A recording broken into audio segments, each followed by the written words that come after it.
Hello everyone, ICT virtual classes में मैं योगेश किमनी आपका स्वागत करता हूं। तो जैसा कि आप जानते हैं, हम लोग स्पीड के बारे में पढ़ रहे थे, चाल के बारे में पढ़ रहे थे। हमने जान लिया था चाल बराबर होता है दूरी बटे समय, स्पीड इक्वल्स टू होता है डिस्टेंस अपॉन टाइम। तो हम इस तरीके से क्या कर सकते हैं, स्पीड निकाल सकते हैं। वहीं पर अगर हमें डिस्टेंस निकालना है तो हमें स्पीड और टाइम को आपस में गुणा करना पड़ेगा, यानी कि मल्टीप्लाई करना पड़ेगा, यानी कि डिस्टेंस बराबर हो जाएगा स्पीड इंटू टाइम। एंड वहीं पर अगर हम टाइम की बात करें तो टाइम बराबर होता है डिस्टेंस अपॉन स्पीड, यानी कि समय बराबर दूरी बटे चाल। तो इस तरीके से हम इन सारे क्वेश्चन को सॉल्व कर सकते हैं। तो चलिए इन्हीं पर बात करते हैं और आगे चर्चा करते हैं इनके होने वाले प्रश्न पर, और इसी से आगे बढ़ते हैं कि किस तरीके से हम दूरी और समय या चाल निकालते हैं। तो इसको पढ़ने के लिए हम चलते हैं डिजिटल बोर्ड की तरफ। जैसे कि आप जानते हैं, हमने एक रिलेशन यहाँ पर डिस्कस किया है। रिलेशन है हमारे पास टाइम, डिस्टेंस और स्पीड के बीच, यानी कि चाल, दूरी और समय के बीच का हमारे पास क्या है, एक रिलेशन है। रिलेशन ये कह रहा है कि speed is equal to distance upon time होता है, यानी कि जो चाल होती है वो होती है कुल दूरी बटे कुल समय। ठीक है। तो जब आप कुल दूरी को कुल समय से भाग दे दोगे तो आप क्या निकल जाएगा, आपकी स्पीड निकल जाएगी। So if the distance travelled and the time taken for it are known, अगर हमें दूरी पता है, अगर हमें समय पता है, तो हम आराम से क्या निकाल सकते हैं, हम यहाँ पर चाल निकाल सकते हैं। तो यहाँ से ही हमें पता लगता है। नाउ इसी फॉर्मूले को लिखने का एक और तरीका होता है कि अगर हमें डिस्टेंस निकालना होता है और अगर हमें स्पीड और टाइम दे रखा है, तो हम टाइम और स्पीड को आपस में गुणा कर लेंगे, यानी कि टोटल डिस्टेंस कवर्ड क्या हो जाएगा, speed into total time taken, यानी कि कुल दूरी निर्धारित होगी चाल गुणा कुल समय जितना हमने लिया। और अगर हमसे यहीं पर कोई समय पूछ ले तो हम इस समय को कैसे निकालेंगे, total distance covered upon speed, यानी कि कुल समय, बट निकालने का तरीका होता है टोटल डिस्टेंस कवर्ड, यानी कि जितना टोटल डिस्टेंस हमने कवर किया है, जितनी हमने कुल दूरी यहाँ पर निर्धारित की है, उसे हम स्पीड यानी कि चाल से भाग दे देंगे, तो हमारा टोटल टाइम टेकन आ जाएगा। ठीक है। तो जिस तरीके से आपके पास यहाँ पर एक क्वेश्चन भी है कि राघव जो है अपने स्कूल जा रहा था। ठीक है। Raghav is going to neighbouring city, यानी कि अपने पड़ोसी शहर में जा रहा है, जिसमें राघव की स्पीड है 50 किलोमीटर पर आवर, यानी कि राघव की स्पीड कितनी, 50 किलोमीटर प्रति घंटे। If he takes 2 hour to reach it city, यानी कि अगर राघव को 2 घंटे लगते हैं अपने शहर पहुंचने में या पड़ोसी शहर में पहुंचने में, तो हमें कैसे पता लगेगा कितनी दूर वो सिटी है, how far is the city.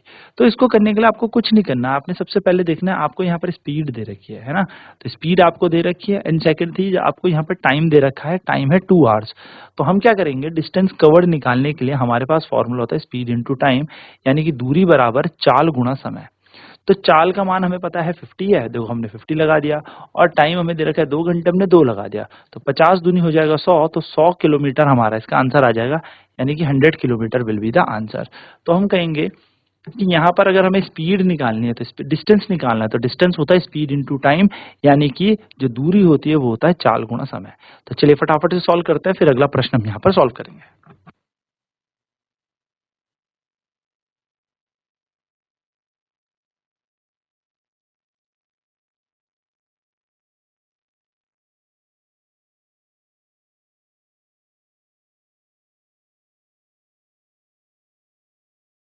देखिए, तो टोटल डिस्टेंस जो निकलेगा वो कैसे निकाला जाएगा, स्पीड इंटू टाइम से, यानी कि दूरी बराबर होता है चाल गुणा समय। तो चाल हमारे पास क्या है, 50 किलोमीटर प्रति घंटे है, और समय हमारा है 2 घंटे। ठीक है। तो इस तरीके से हम क्या कर सकते हैं, क्वेश्चन को सॉल्व कर सकते हैं। ठीक है। ध्यान से बात समझिएगा। चलिए अब बात करते हैं अगर दूसरे क्वेश्चन की। तो दूसरा क्वेश्चन कह रहा है, अ train is travelling at a speed of 90 kilometre per hour, यानी कि एक ट्रेन जो है 90 किलोमीटर प्रति घंटे की चाल से चल रही है ना। जब ये ट्रेन 90 किलोमीटर पर चाल से चल रही है,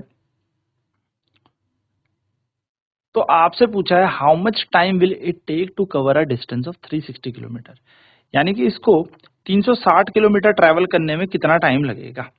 ठीक है।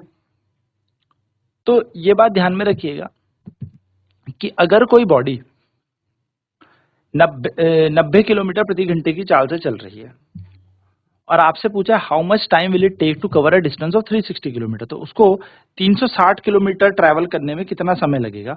तो इसका सीधा सा तरीका है कि आपके पास चाल आपको दे रखी है, यानी कि स्पीड आपको दे रखी है, और स्पीड आपको यहाँ पर कितनी दे रखी है, 90 किलोमीटर प्रति घंटे, यानी कि 90 किलोमीटर पर घंटे की चाल से बॉडी चल रही है। फिर कह रहा है how much time will it take to cover a distance of 360 kilometre, यानी कि 360 किलोमीटर को ट्रेवल करने में से कितना टाइम लगेगा। तो देखो सिंपल सा तरीका है, आपको यहाँ पर दूरी दे रखी है, आपको यहाँ पर चाल दे रखी है। तो अगर आप यहाँ पे देखेंगे कितना समय लगा, तो समय बराबर होता है दूरी बटे चाल। तो दूरी कितनी है 360 और चाल है 90, तो 360 को 90 से डिवाइड कर दो, 360 बटा 90, आंसर आएगा 4 घंटे। तो 4 घंटे लगते हैं इस 90 किलोमीटर प्रति घंटे भागने वाली ट्रेन को 360 किलोमीटर ट्रेवल करने में। तो टोटल 4 घंटे में ये बॉडी रन कर सकती है, या टोटल 4 घंटे इस बॉडी को लगेंगे रन करने के लिए। ठीक है, ये बात ध्यान में रखिएगा, इस तरीके से क्वेश्चन सॉल्व होगा। ठीक है, चलिए फटाफट नोट करेंगे फिर बढ़ते हैं आगे।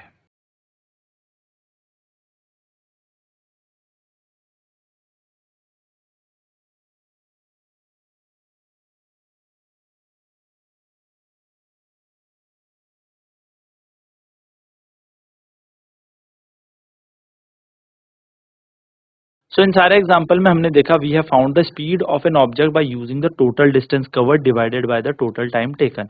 तो इन सारे केसेस में हमने क्या देखा कि कितनी दूरी तय की गई कितने समय में। तो however the object might not have travelled with the same speed, हालांकि जो वस्तु जो है वो अलग अलग स्पीड से चली है, सेम स्पीड से तो नहीं चली है, लेकिन जो पूरे ड्यूरेशन ऑफ टाइम में।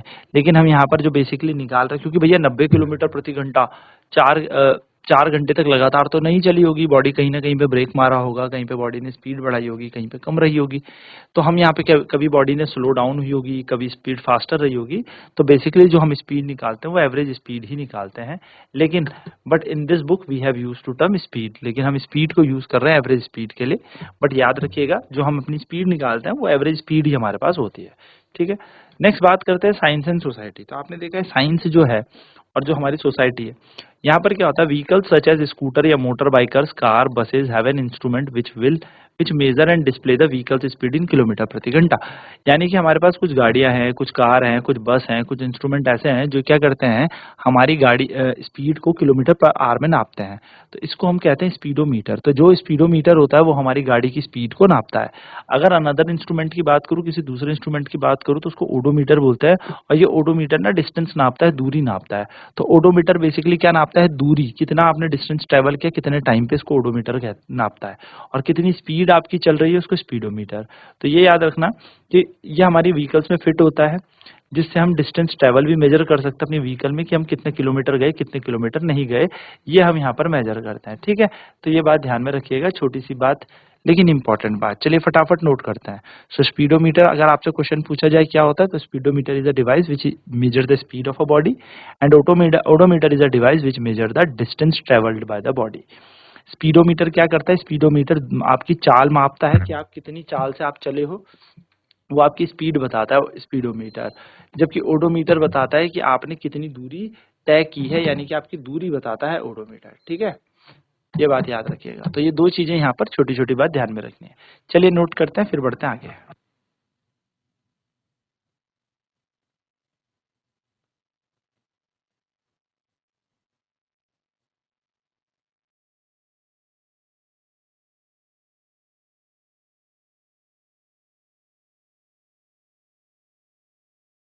आई watch I once watch a part of marathon on straight road stretch. मैंने एक बार क्या देखा था कि रोड में लोग भाग रहे थे और बहुत लंबी लंबी दूरी भाग रहे थे, मैराथन देखी।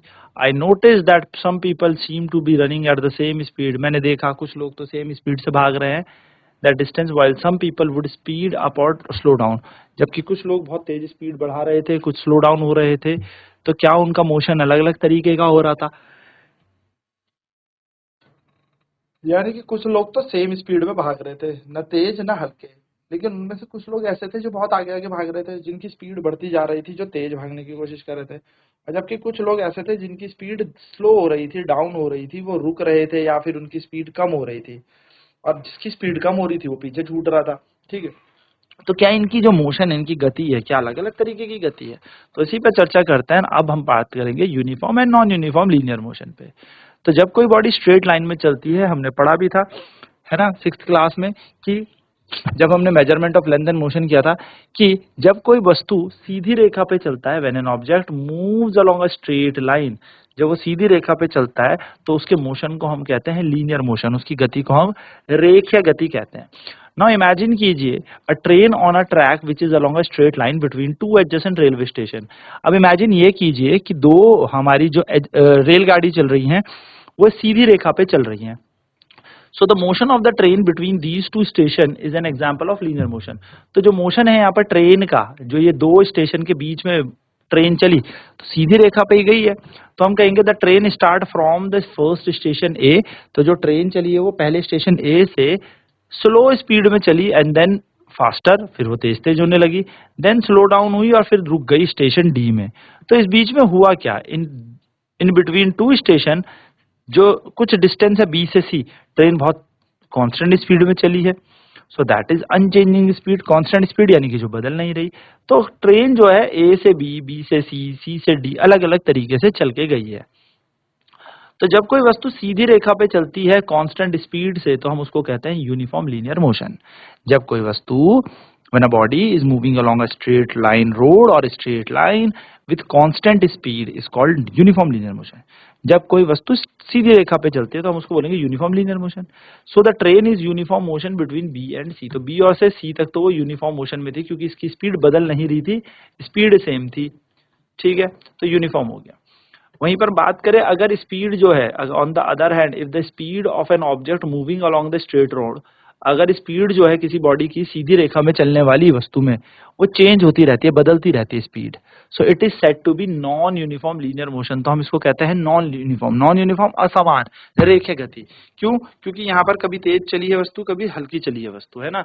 सो यहाँ पे जो मोशन है ए से बी और सी से डी वो नॉन यूनिफॉर्म है और बी से सी हमारा यूनिफॉर्म है, यानी कि एक समान है।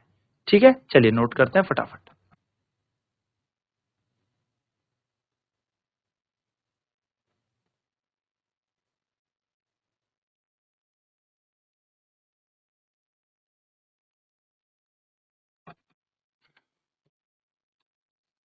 तो जब कोई वस्तु सीधी रेखा पे चलती है, स्ट्रेट लाइन चलती है, कांस्टेंट स्पीड से चलेगी, नियत चाल से चलेगी तो वो यूनिफॉर्म लीनियर मोशन कहलाएगा। और जब कोई वस्तु मतलब मान लीजिए अगर लीनियर चल रही है तो बी से सी हमने बोला कि वो बराबर दूरी तय कर रही है बराबर समय पर, है ना। वहीं पर बोले on the other hand if the speed of an object moving along a straight line keep changing, अगर उसकी चाल जो है हर एक सेकंड में बदलती जा रही है तो उसको नॉन यूनिफॉर्म लीनियर मोशन कहते हैं, यानी कि उसको कहते हैं हम असमान रेखीय गति। तो मोशन जो है ट्रेन का ए और बी के बीच, हम कह सकते हैं ए और बी के बीच जो मोशन हो रहा है ट्रेन का, सी और डी के बीच कुछ मोशन हो रहा है वो नॉन यूनिफॉर्म हो रहा है। तो ए से बी के बीच जो है और सी से डी जो है वो नॉन यूनिफॉर्म मोशन है, और बी से सी जो वस्तु चल रही है वो चल रही है हमारी लीनियर मोशन पे। तो इस तरीके से आपको ये बात ध्यान में रखनी है, लीनियर यूनिफॉर्म लीनियर मोशन में। तो अगर मैं बात करूं कि what do you mean by uniform linear motion, तो इसका मतलब जब बॉडी कवर करती है equal distance in equal interval of time में, यानी कि जब कोई वस्तु समान दूरी समान समय पर तय करती है तो इसको हम कहते हैं यूनिफॉर्म लीनियर मोशन। वहीं पर जब कोई वस्तु असमान दूरी तय करती है इक्वल इंटरवल ऑफ टाइम में तो हम इसको कहते हैं नॉन यूनिफॉर्म लीनियर मोशन, यानी कि वस्तु जो है समान समय पर असमान दूरी तय कर रही है। ठीक है, तो जैसे हमें यहाँ पर क्या दे रखा है, एक्स और वाई का एक डेटा दे रखा है, अलग अलग ट्रेन का हमारे पास ये डेटा दे रखा है, कितने ट्रेन एक्स चल रही है, कितना ट्रेन बी चल रही है। तो सुबह 10 बजे दोनों की पोजीशन थी, कुछ भी वो चली नहीं, कुछ पोजीशन थी, कुछ नहीं चली। 10-10 पे ये 20 किलोमीटर चल गई, 10-20 पे ये 40 किलोमीटर चल गई, यानी कि कितना और बढ़ गया 20। अगले 10 मिनट में ये 20 किलोमीटर और एक्स्ट्रा चल गई, अगले 10 पे ये फिर 20 किलोमीटर, अगले 10 पे ये और 20 किलोमीटर। लेकिन आप यहाँ देखें ट्रेन वाई जो है पहले 0 चल रही थी, फिर 20 चली, फिर 35 चली, यानी कि पहले की तरह बढ़ी 20, फिर कितना बढ़ गई 15, फिर 15 ही बढ़ी, फिर 25 बढ़ गई, फिर 20। यानी कि हो क्या रहा है, यहाँ पर बराबर दूरी तय हो रही है बराबर समय पर, लेकिन यहाँ पे असमान दूरियां तय हो रही है असमान समय पर। तो हम कहेंगे train x uniform linear motion कर रही है, वहीं पर ट्रेन वाई जो है वो नॉन यूनिफॉर्म लीनियर मोशन कर रही है, यानी कि असमान रेखा गति कर रही है, जबकि ट्रेन एक्स हमारी समान रेखा गति कर रही है। तो यहाँ पर बेसिकली हमने क्या देखा, यहाँ पर देखा कि जब बराबर दूरी तय हो बराबर समय पर, तो हम इसको कहेंगे कि बॉडी जो है वो चल रही है लीनियर मोशन में, वो भी यूनिफॉर्म, यानी कि यूनिफॉर्म लीनियर मोशन, एक समान रेखीय गति। और जब वस्तु असमान दूरी समान समय पर तय करे, यानी कि कुछ भी दूरियां चल रही है लेकिन समय बराबर लग रहा है, तो हम कह सकते हैं कि ये वस्तु नॉन यूनिफॉर्म लीनियर मोशन, असमान रेखीय गति कर रही है। तो ये बेसिक सी बातें आपको ध्यान में रखनी है। नेक्स्ट क्लास में चर्चा करेंगे इनके अंदर। और आज की क्लास में इतना ही। आईसीटी वर्चुअल क्लासेस में जुड़ने के लिए धन्यवाद। आपका दिन शुभ।